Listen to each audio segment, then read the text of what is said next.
spiders in the ceiling.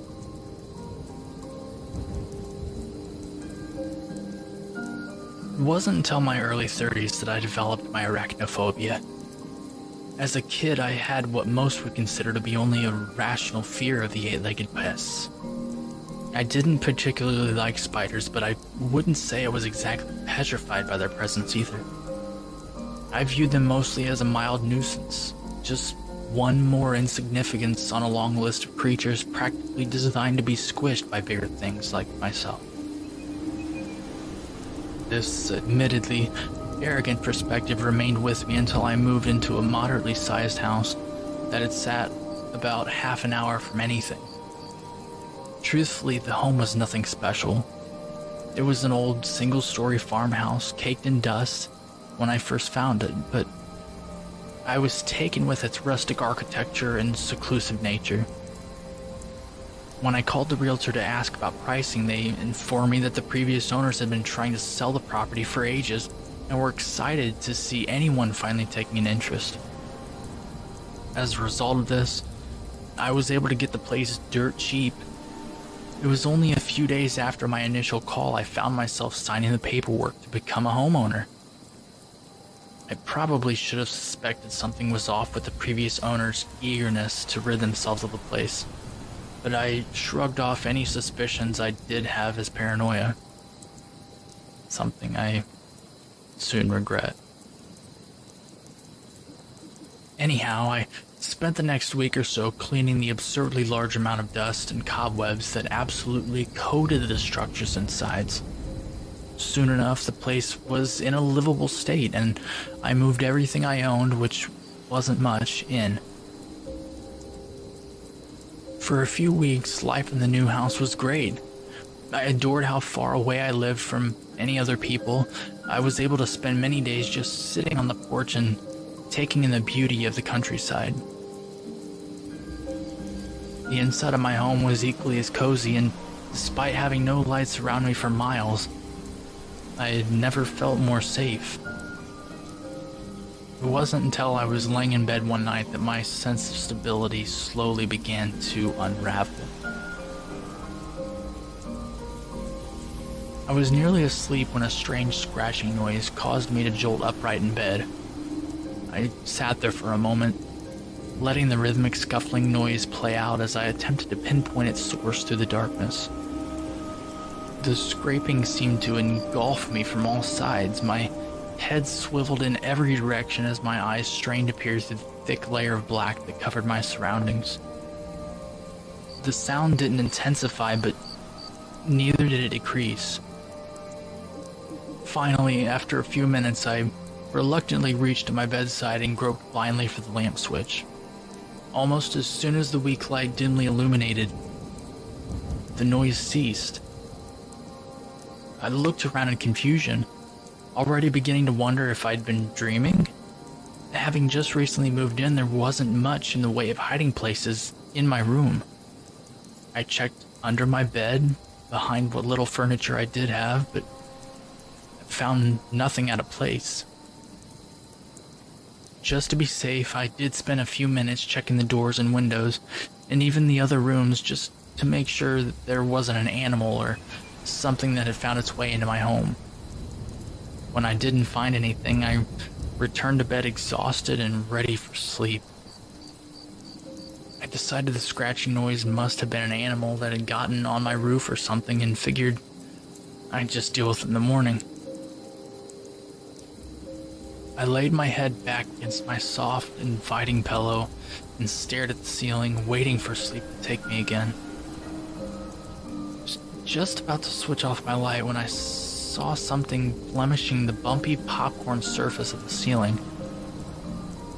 Gazing upward through weary eyes, I tried to make out its exact shape until I finally came to the realization of what it was. It was a crack. A relatively large one at that. I stood up on my bed to get a closer look, my legs wobbling from the uneven mattress, struggling to hold me upright. On closer inspection, the crack appeared to be a few inches in length and about a half inch in width. Even when shining a light into the fissure, I couldn't see an end to its depths. Only a black abyss seemed to reside within. Was this here before? I thought to myself. Couldn't recall seeing it when I did my first sweep of the house or when I was cleaning it from top to bottom. Surely I would have noticed something so obvious. The only explanation is that the old house must have a leak of some kind. It had rained a few times since I moved in, so I figured it may be possible. Wanting to check if the ceiling would show any signs of dampness, I absent-mindedly brought my finger up to it and began gently poking at the edges of the crack. There was indeed a softness to it, but not quite a wet one. It was more like a squishy soft. As I poked and prodded, I noticed slight movement in the darkness of the hole. I moved my face closer as I squinted to try to make it out. Suddenly, white hairs extended out of the edge of the crack, only a few centimeters from my fingertip. I poked at the wall a little harder, causing the odd bumpy material to make a small squelch. Almost as soon as my finger planted itself firmly, a form darted out of the hole in its direction. On reflex, I quickly pulled my finger away, narrowly avoiding contact with the thing that crawled from the fissure. It was immediately obvious what had tried to make a meal out of my appendage. Sitting fat and angry against the ceiling, close enough for me to see its mandibles snapping, was a large, white spider. I recoiled in disgust upon its realization. I'd never seen a species like this. Its legs stretched and arched from its body, and its abdomen was bulbous and round. The thing's entire body was almost the exact shade of the white as the paint that covered the entirety of my home. I shuddered. Its unusual appearance made the hairs on the back of my neck stand at attention. As I stared at the hideous thing, it turned itself slightly until the form of its awful form faced me.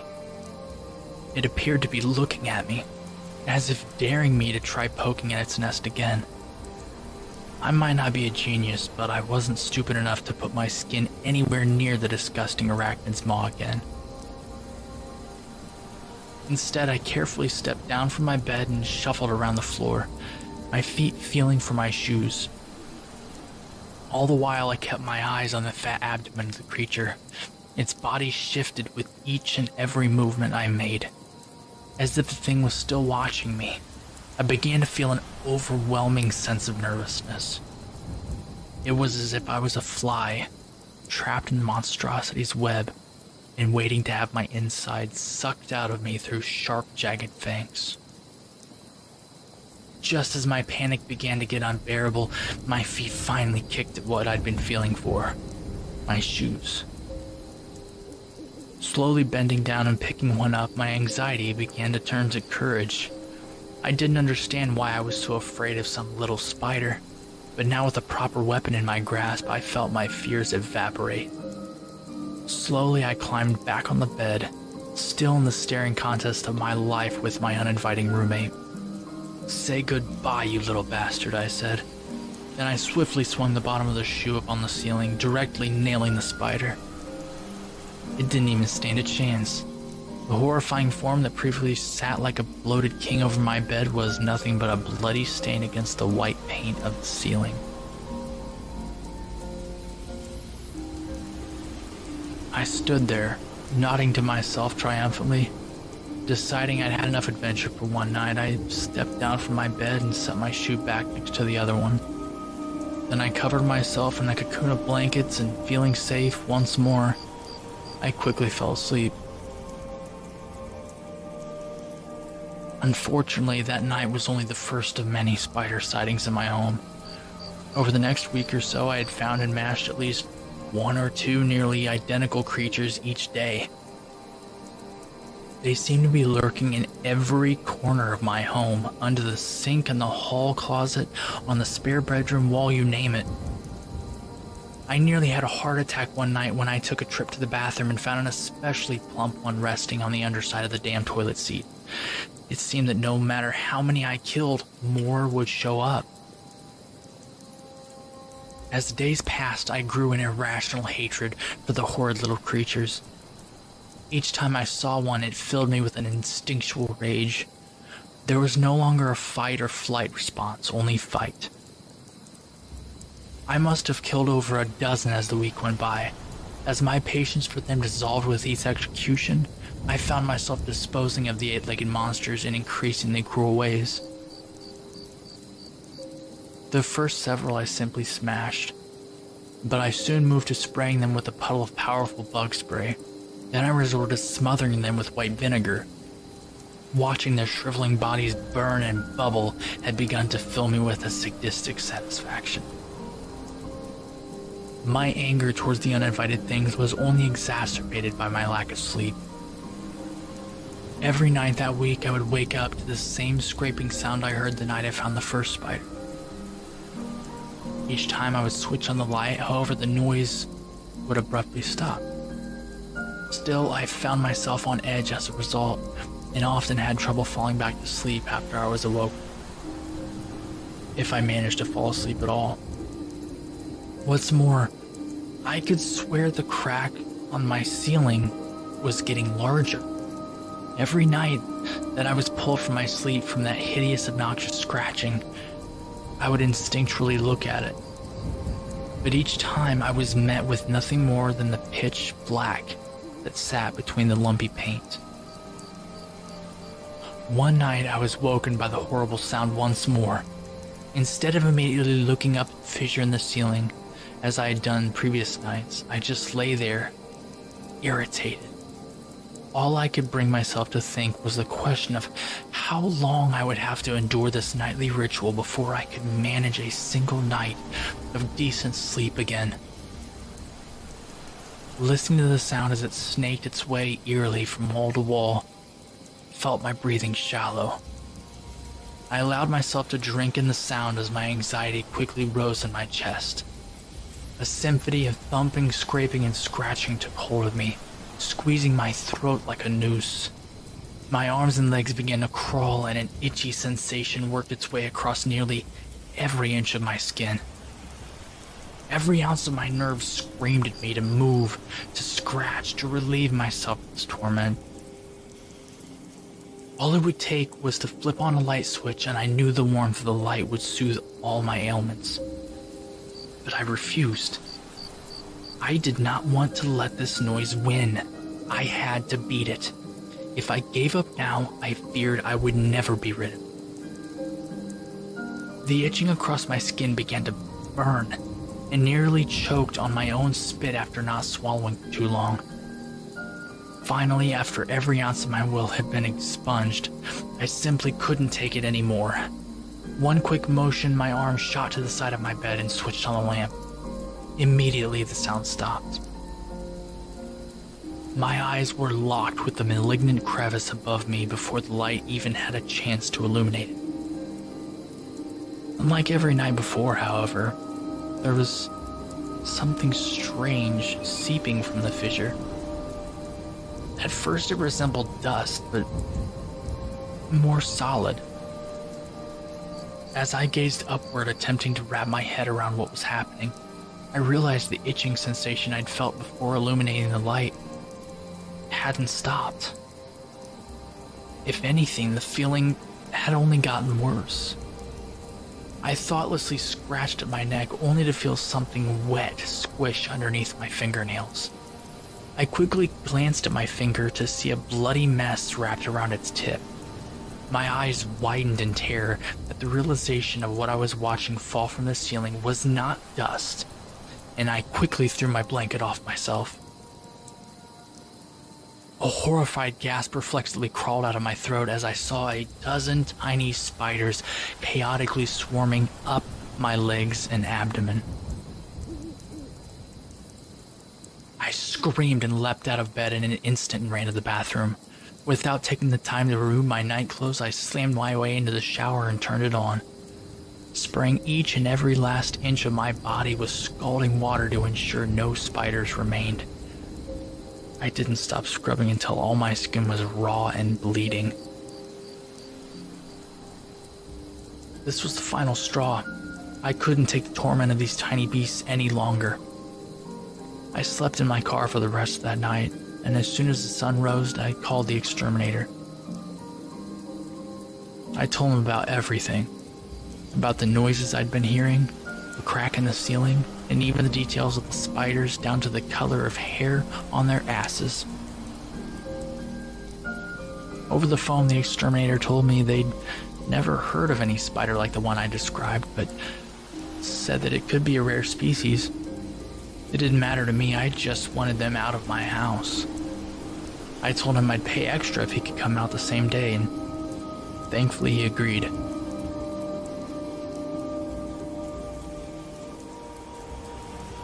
I remained in my car as I waited, just staring at the building I used to call home. It was only now that the events of last night truly began to sink in.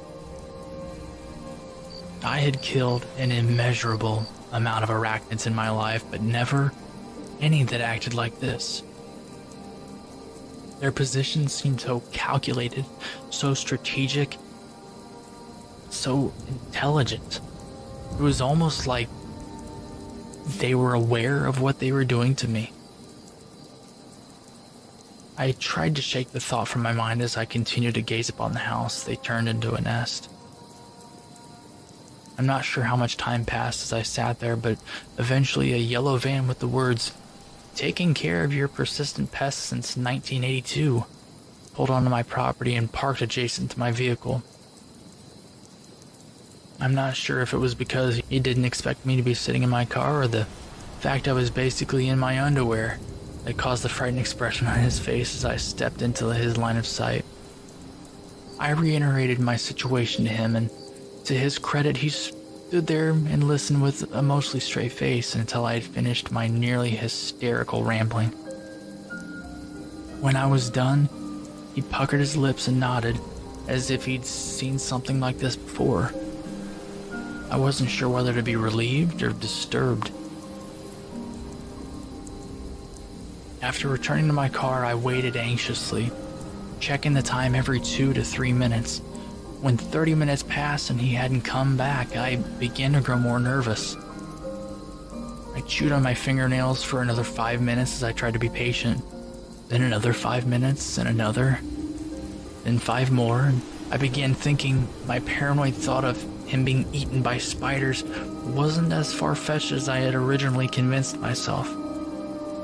I stepped out of my car and called for him, but I heard no response.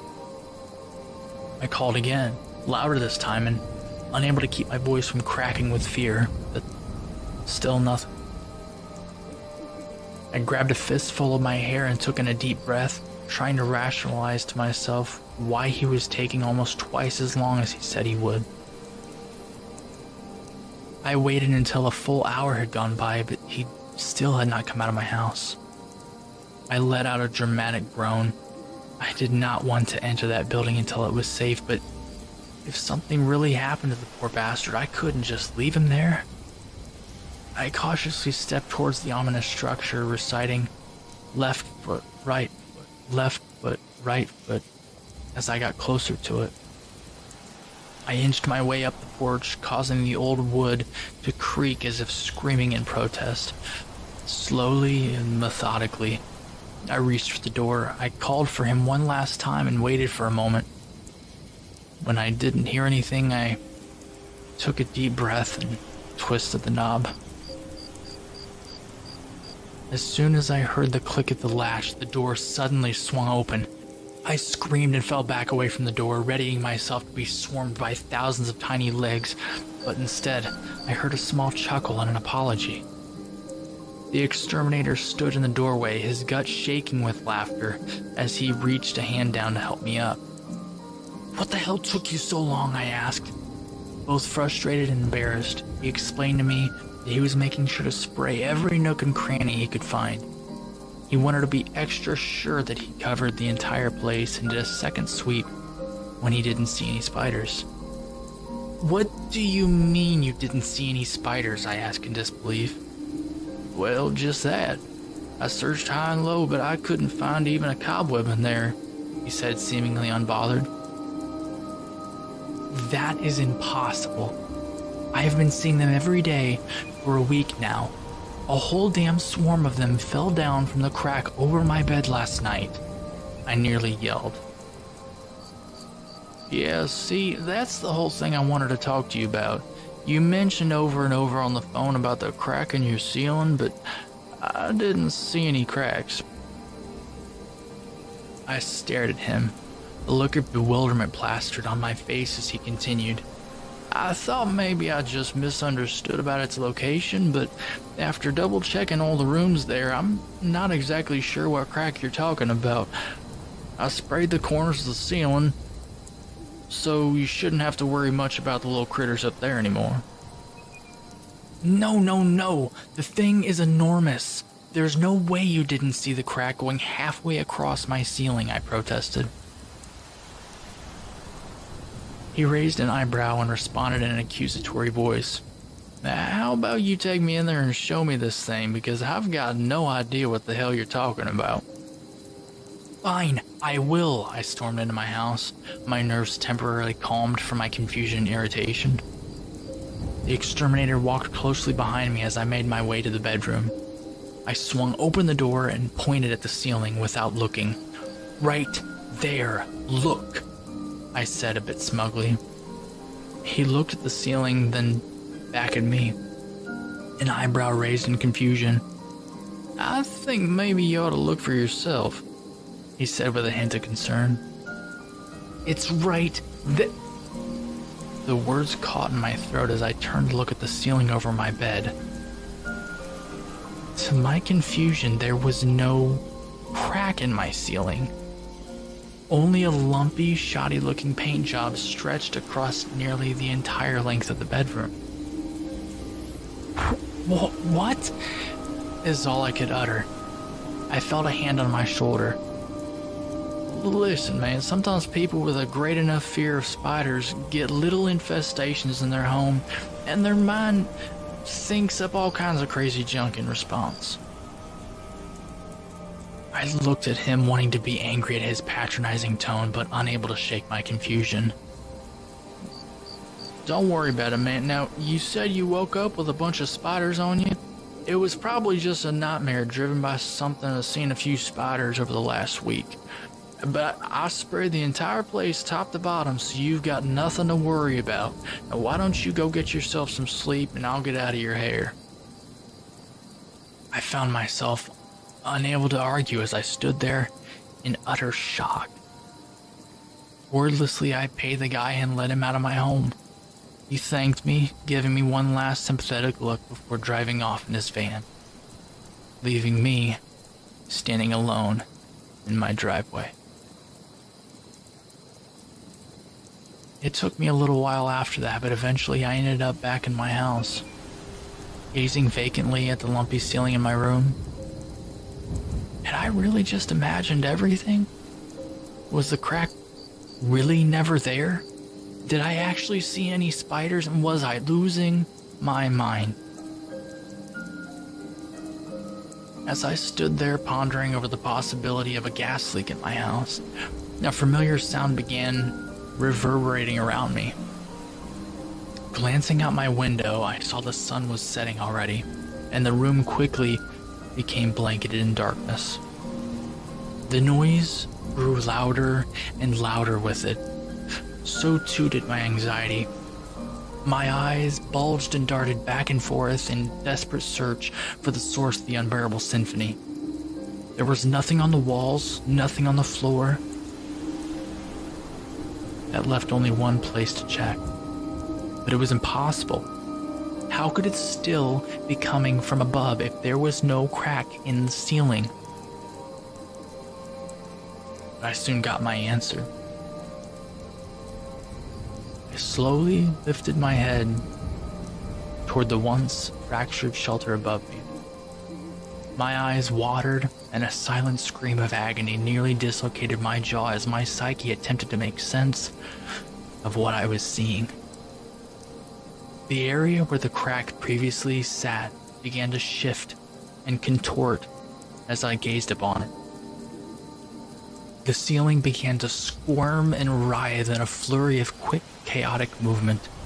It took me a moment to understand that this was not paint that had covered where the blemish once was, but rather an indeterminable amount of tiny, white bodies. Spiders scurried and stepped over one another as they parted from along the dark void, the commotion causing some to rain down onto the floor. Within seconds, the tiny abominations had separated, leaving a deep fissure far thicker than the one of the previous night. I stared, mesmerized, into the chasm, no longer concerned with the insignificant little things that scurried around and over my bare feet. Despite the amount of small horrors that fell from both within and around the now gaping hole, my focus remained upon something deeper in the blackness. Something that simply could not fit within the few feet that existed between my ceiling and the outer roof of what I had previously thought was my home. And yet, there it hung, like a predator eyeing its next meal. A large, fat oval of white engulfed the impossible depth of the ceiling. Arced rods stretched in 8 directions far beyond what my perspective could conceive. 2 massive tusks snapped with disgusting, quick, precise, hungry motions. And 8 equally ravenous orbs gazed upon me like I was a helpless ant trapped in a spider's web. Both of us remained transfixed on one another for a good while. Our staring contest reminded me much of the one I had with the first spider I'd seen in the house. Only this time, I hadn't a boot large enough to squash my opponent. Only now did I realize that the spiders were not uninvited guests in this house. This was their home, and I was the intruder.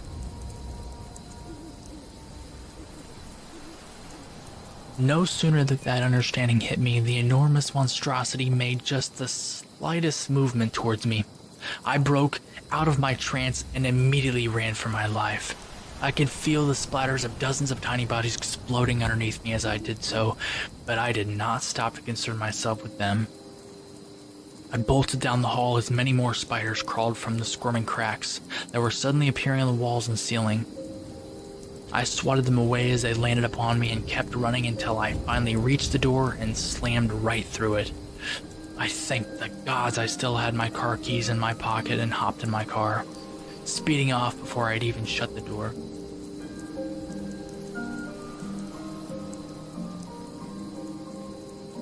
It's been years since that night. I still have not returned to the house. The only reason I continue to make payments on it is so that no one else will have to live through that nightmare I barely survived. Thought about bulldozing it, or even burning the damn place to the ground, but honestly, I'm afraid to even go near there again, and even more afraid of how those damn monsters would react to me for destroying their nest. They can keep the place for all I care. That being said, there is no telling how many more places these horrors have made their home. If there are 2 things I've learned from this experience, though, it's to never kill spiders. Don't ever sleep under a crack in the ceiling.